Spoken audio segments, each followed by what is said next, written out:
Bonjour, nouvelle partie dans ce chapitre de probabilité sur la loi de Bernoulli, le schéma de Bernoulli, les épreuves de Bernoulli et finalement après la loi binomiale. Donc là on s'intéresse au schéma de Bernoulli. On sait ce que c'est qu'une épreuve de Bernoulli, on sait ce que c'est qu'une loi de Bernoulli. Et maintenant, qu'est-ce que c'est qu'un schéma de Bernoulli? Alors en fait, on part d'une épreuve de Bernoulli, c'est-à-dire une épreuve aléatoire, une expérience aléatoire, avec deux issues, hein, ou qu'on peut modéliser par deux issues. Si maintenant cette même épreuve aléatoire de Bernoulli, je peux la répéter, hein, peut-être répéter plusieurs fois.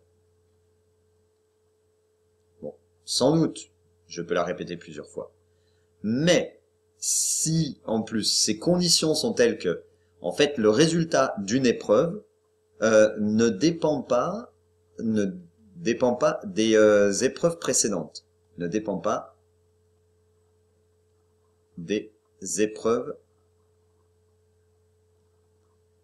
précédentes. Qu'est-ce que ça veut dire?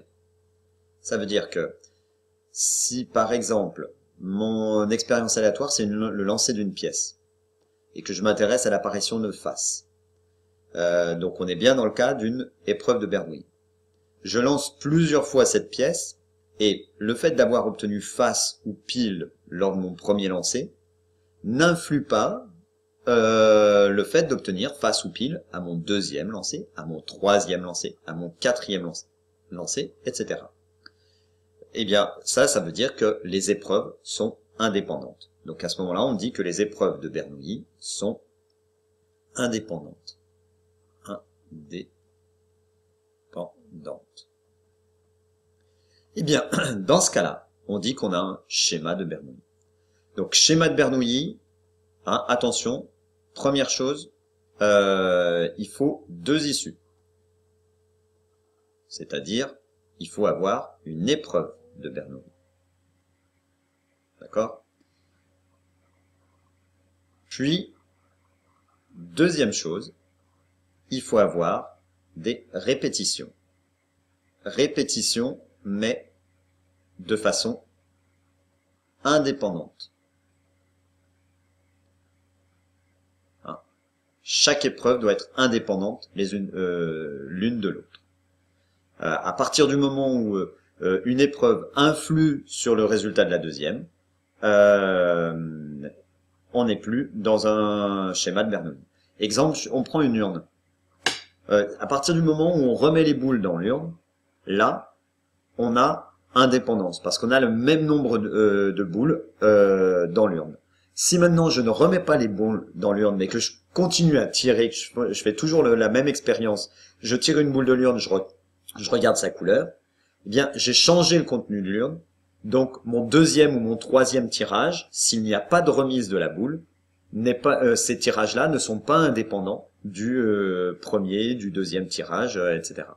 Voilà.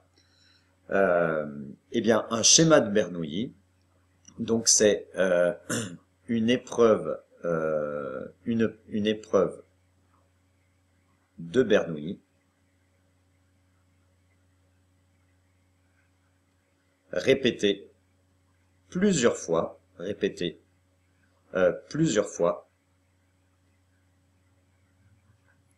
de façon indépendante.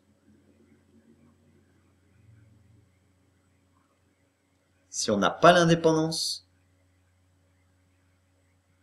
à ce moment-là, on n'a pas un schéma de Bernoulli. Si on n'a pas une épreuve de Bernoulli, on n'a pas non plus un schéma de Bernoulli.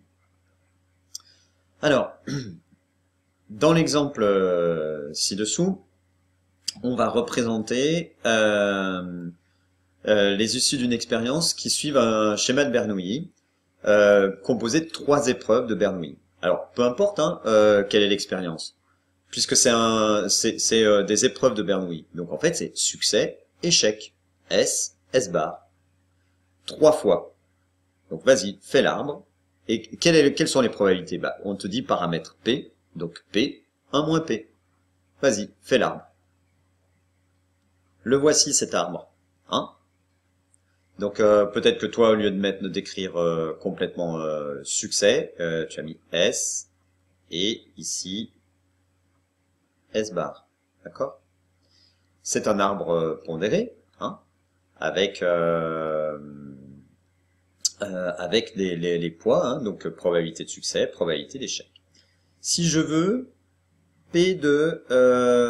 alors X, c'est la variable aléatoire qui donne le nombre de succès. Comment elle est cette variable aléatoire? Elle est discrète. Hein. Effectivement, le nombre de succès est un nombre entier et on n'a pas de continuité. Hein. C'est donc une variable aléatoire discrète. Grand X de oméga d'ailleurs, grand X de oméga, c'est 0, 1, 2 ou 3. 0 succès, 1, 2 ou 3 succès. Si je veux P de X égale 3, ben je prends là, succès, succès, succès. P fois P fois P, c'est-à-dire P au cube. Si je cherche P de X égale 2, alors P de X égale 2, 2 succès, donc ça veut dire que c'est... hop, je perds mon... Voilà. Succès, succès, échec. Donc là, j'en ai un. J'ai un trajet. Succès, échec, succès, j'ai un deuxième trajet. Échec, succès, succès, j'ai un troisième trajet. Et c'est tout. Quel calcul? Eh bien, P fois P fois 1 moins P. P au carré fois 1 moins P. Donc P au carré, facteur de 1 moins P. Le deuxième, P fois 1 moins P fois P. Ben, ça fait pareil. P au carré fois 1 moins P. Or, là, je lis l'arbre verticalement, donc c'est OU plus. Et puis, mon troisième trajet, qui va me donner, donc, 1 moins P fois P fois P. Donc, à nouveau, P au carré fois 1 moins P. Donc, en fait, P de X égale 2, c'est 3 P carré, facteur de 1 moins P. Voilà. Pour avoir la loi complète, ben, il faudrait calculer P de X égale 0, P de X égale 1, maintenant. Tu peux t'entraîner à le faire. Deuxième exemple, on reprend l'exemple où on avait une urne avec 6 boules rouges, 3 jaunes et une bleue, toutes des boules indiscernables. On faisait un tirage 3 fois un tirage d'une boule avec remise, d'accord? Et donc, bah, modélisons ça et voyons si c'est bien un schéma de Bernoulli. Je te propose d'abord, tu vas déjà repérer quel est le succès, l'échec, construire l'arbre. Et écrit à côté pourquoi c'est un schéma de Bernoulli. Vas-y. Eh oui, je l'ai pas encore mis. Premier tirage, succès, échec. La probabilité de succès d'avoir une boule bleue, c'était 1/10. Échec, 9/10. Après, même chose, deuxième tirage, troisième tirage. Ok? Est-ce qu'on a bien une épreuve de Bernoulli? Est-ce qu'il y a bien des répétitions indépendantes? Ah bah à ce moment-là, on a une loi de Bernoulli. On a un schéma de Bernoulli. On a une loi de Bernoulli, bah oui au départ. Et comme on répète cette loi de Bernoulli, on a un schéma de Bernoulli. Allez. Bon bah cette fois, j'ai mis l'arbre, hein, toujours avec mon outil, là, Géophare. Chaque épreuve est bien une épreuve de Bernoulli, puisque j'ai une boule bleue ou je n'ai pas de boule bleue. Donc on est bien dans le cas d'une épreuve de Bernoulli. Maintenant, le fait que on remette la boule dans l'urne, c'est-à-dire tirage avec remise, bah, je suis sûr que les tirages sont indépendants les uns des autres, puisque le contenu de mon urne ne change pas. Donc j'ai bien indépendance. Et on fait 3 fois ce même tirage. Donc c'est des répétitions de manière indépendante. Eh bien, l'arbre qui correspond, donc j'ai bien un schéma de Bernoulli, et l'arbre qui correspond, bah, c'est celui-là. Donc mon univers au départ, c'est l'urne. Succès, c'est tirer une boule bleue, donc 0,1, 1/10. Échec, c'est 9/10. Deuxième tirage, bah, le contenu de l'urne ne change pas, donc à nouveau 1/10 9 dixièmes, 1 dixième, 9 dixièmes, et troisième tirage. Voilà. En bout de chaîne, je peux mettre mes résultats. Donc, si je suis ce trajet-là, j'ai succès au premier tirage, succès au deuxième, succès au troisième. Donc, 3 succès. Le deuxième, 2 succès. Là, 2 succès encore. Là, un seul succès. Là, je recommence 2 succès. Écris les événements là. Donc là, ça va être S bar, S, S, S bar, S, S bar, S bar, S bar, S, et S bar, S bar, S bar, 0 succès. Si on te demande de la probabilité d'obtenir succès, succès et échec dans cet ordre-là, eh bien en fait, ça fait 0,1 fois 0,1 fois 0,9, c'est-à-dire, non pas ça, 0,1 fois 0,1, et ben si, fois 0,9, c'est juste indiqué mal, ça fait 0,09. Et alors maintenant, si on te dit en plus, soit grand X, la variable aléatoire qui compte le nombre de succès sur 3 tirages, ben on a bien une variable aléatoire discrète, d'accord?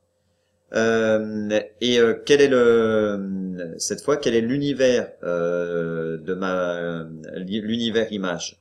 Eh ben, grand X de oméga, c'est 0 succès, 1 succès, 2 succès, 3 succès. Quel est l'univers? L'univers, en fait, au départ, c'est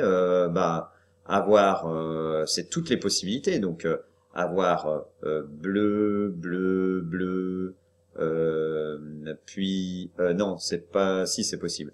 Après, c'est bleu, bleu, jaune, bleu, bleu, rouge, etc. Hein? D'accord? Combien on en a? Bah, au premier tirage. On a 10 possibilités. Au deuxième tirage, on a à nouveau 10 possibilités. Au troisième tirage, on a à nouveau 10 possibilités. D'accord? Alors, si maintenant on veut préciser cette loi de la loi de la variable aléatoire grand X. Alors, si je cherche P de grand X égale 2, bah, P de grand X égale 2, où est-ce que c'est? C'est ici et ici. Donc en fait, et puis ici. Donc P de S, S, S bar, P de S, S bar, S, et P de S bar, S, S. Hein? Et on ajoute, puisqu'on lit verticalement, mais par contre, on utilise le principe multiplicatif pour se déplacer sur un trajet.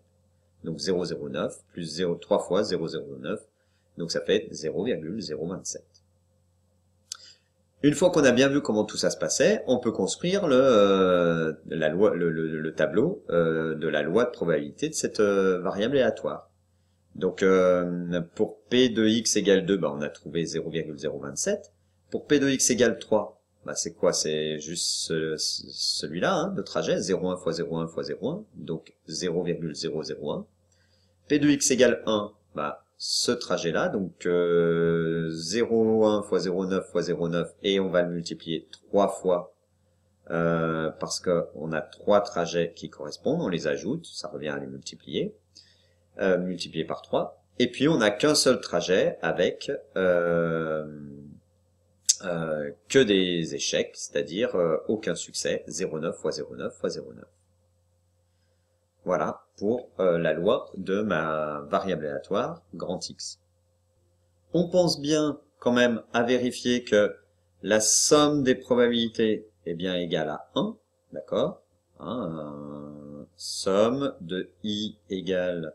alors je peux utiliser les succès là, je vais mettre I égale 0 à 3.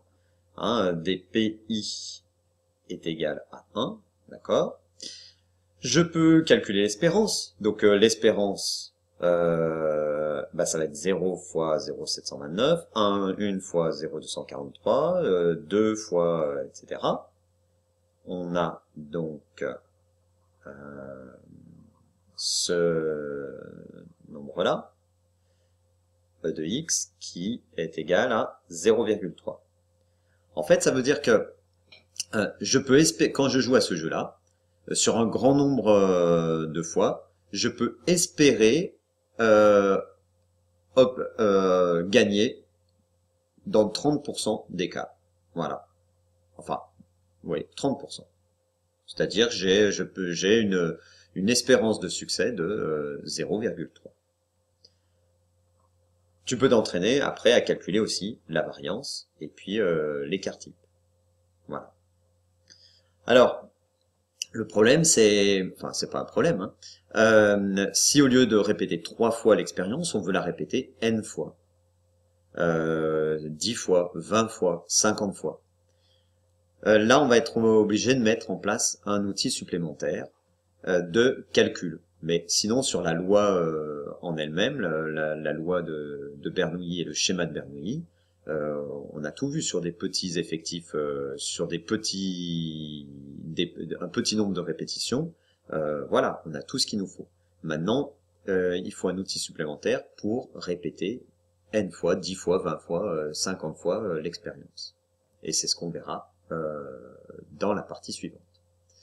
Voilà, maintenant entraîne-toi sur des exercices à reconnaître les schémas de Bernoulli, à aussi rédiger qu'on a bien un schéma de Bernoulli, c'est-à-dire qu'il faut avoir l'épreuve de Bernoulli des répétitions indépendantes, donc à bien reconnaître tout ça, à construire les arbres pondérés et calculer l'espérance, la variance. Voilà.